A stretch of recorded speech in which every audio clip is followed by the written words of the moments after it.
Quand Jésus eut achevé tout son discours devant le peuple, il entra dans Capharnaüm. Un centurion avait un esclave malade, sur le point de mourir, qu'il appréciait beaucoup. Ayant entendu parler de Jésus, il envoya vers lui quelques notables des Juifs pour le prier de venir sauver son esclave. Arrivés auprès de Jésus, ceux-ci le suppliaient instamment et disaient « Il mérite que tu lui accordes cela, car il aime notre nation et c'est lui qui nous a bâti la synagogue. » Jésus faisait route avec eux, et déjà il n'était plus très loin de la maison quand le centurion envoya des amis pour lui dire « Seigneur, ne te donne pas cette peine, car je ne suis pas digne que tu entres sous mon toit. C'est pour cela aussi que je ne me suis pas jugé moi-même autorisé à venir jusqu'à toi. Mais dis un mot et que mon serviteur soit guéri. Ainsi, moi, je suis placé sous une autorité avec des soldats sous mes ordres. Et je dis à l'un, va, et il va. À un autre, viens, et il vient. Et à mon esclave, fais ceci, et il le fait. » En entendant ces mots, Jésus fut plein d'admiration pour lui. Il se tourna vers la foule qui le suivait et dit « Je vous le déclare, même en Israël, je n'ai pas trouvé une telle foi. » Et de retour à la maison, les envoyés trouvèrent l'esclave en bonne santé.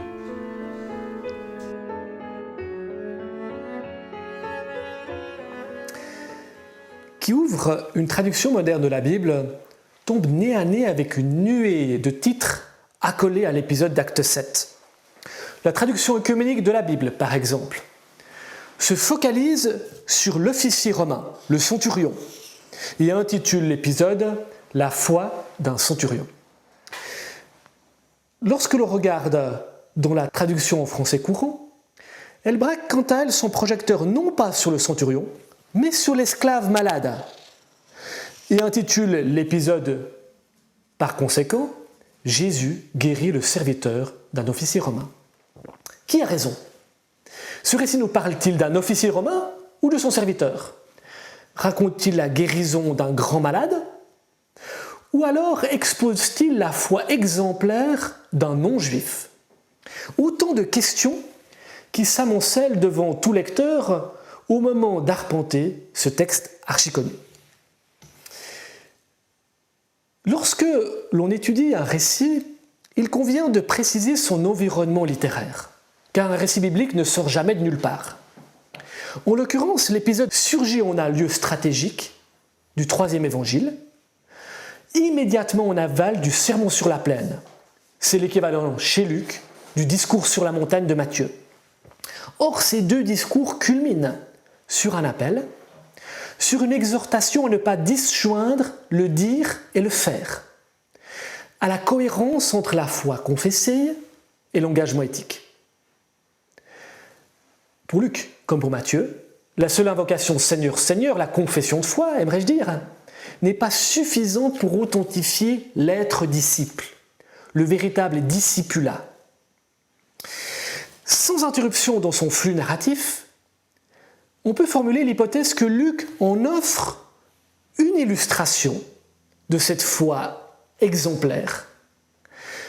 Une illustration à l'enseigne d'un homme. On va découvrir qui? D'un homme dans ce chapitre 7 de son évangile. Un petit indice nous met sur la piste. En effet, au verset 5, on dit de cet homme, en l'occurrence le centurion, on dit de lui qu'il aime notre nation. Cet homme est à la fois extérieur à la nation juive et à la fois il pratique un amour qui embrasse l'étranger, qui inclut dans l'acte d'amour celui qui est différent ou même celui qui est petit, dans la mesure où lui est un officier, est un militaire, donc fait partie d'une force d'occupation. Ne serait-ce pas là, dans ce petit « il aime », l'illustration de cet amour de l'ennemi, à laquelle on appelle le Christ de Luc dans le discours sur la plaine. Ce serait en tout cas là l'indice que nous avons là, l'illustration de cette foi exemplaire où le dire et le faire ne sont pas séparés. Alors analysons plus en avant la caractérisation du portrait de ce centurion romain. En effet, son pédigré est sous haute tension. En effet, trois polarités aimantent ce personnage. Une première polarité a trait à la dialectique de la présence et de l'absence. Car de tous les protagonistes mis en scène dans ce récit, le centurion est à la fois celui qui est omniprésent dans les actes de parole et à la fois physiquement absent. Il n'apparaît jamais sur le devant de la scène narrative. Néanmoins, je l'ai dit, il est omniprésent dans le discours. Il est présent au versets 4 et 5, dans la parole des notables juifs.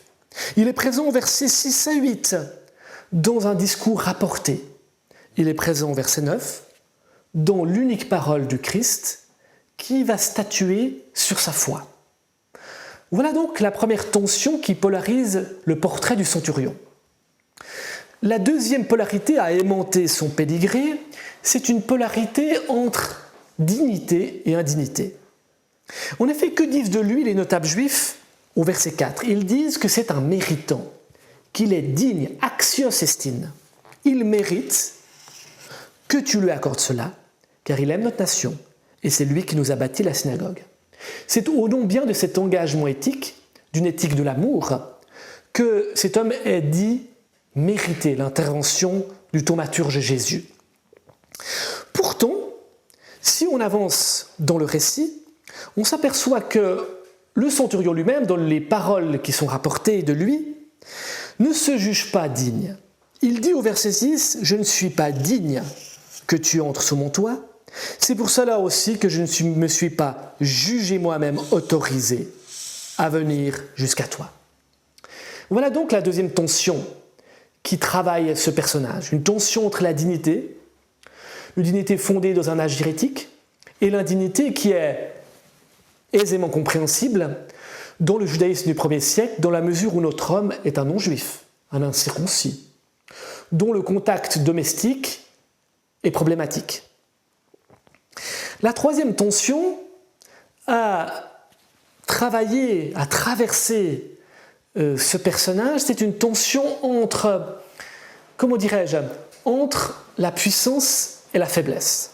Notre homme, de par son statut social, est un centurion, donc une figure de pouvoir dont la puissance s'étend sur une centaine d'hommes.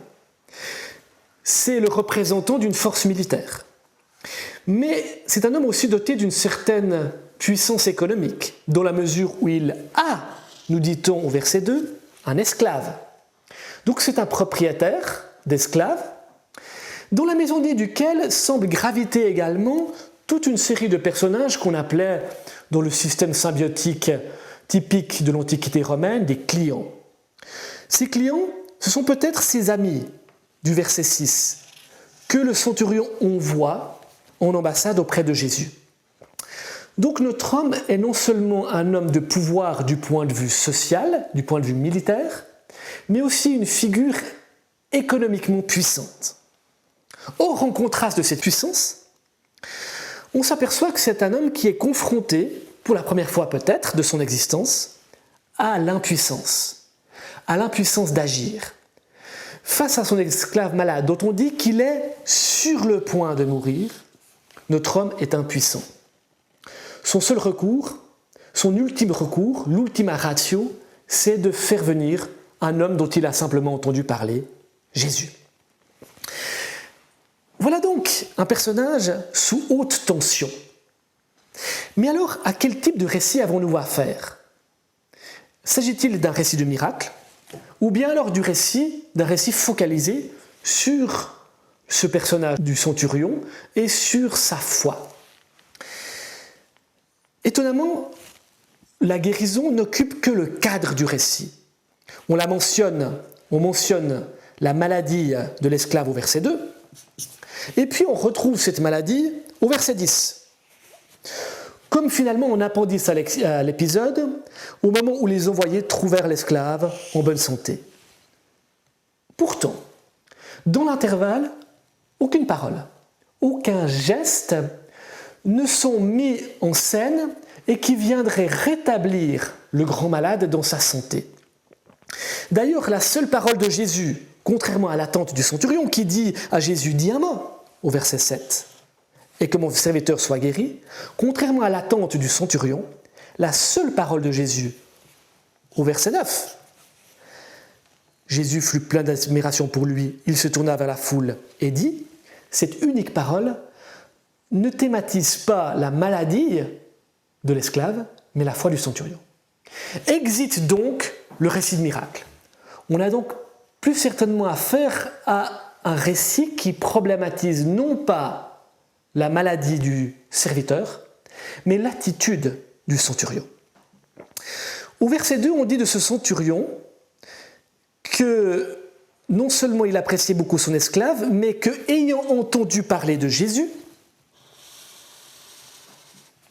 il envoie vers Jésus quelques notables. Il agit tout d'abord sur la base de simples ouï-dire, de rumeurs ou de bruits.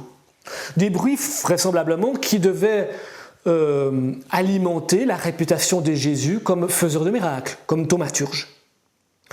Or, cette attitude de base semble évoluer puisque, au verset 9, Jésus y voit là une foi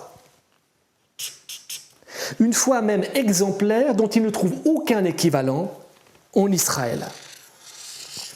Comment le centurion, l'attitude du centurion a-t-elle évolué, je dirais, d'une foi fondée ou d'une confiance mise dans le merveilleux, à un croire exemplaire.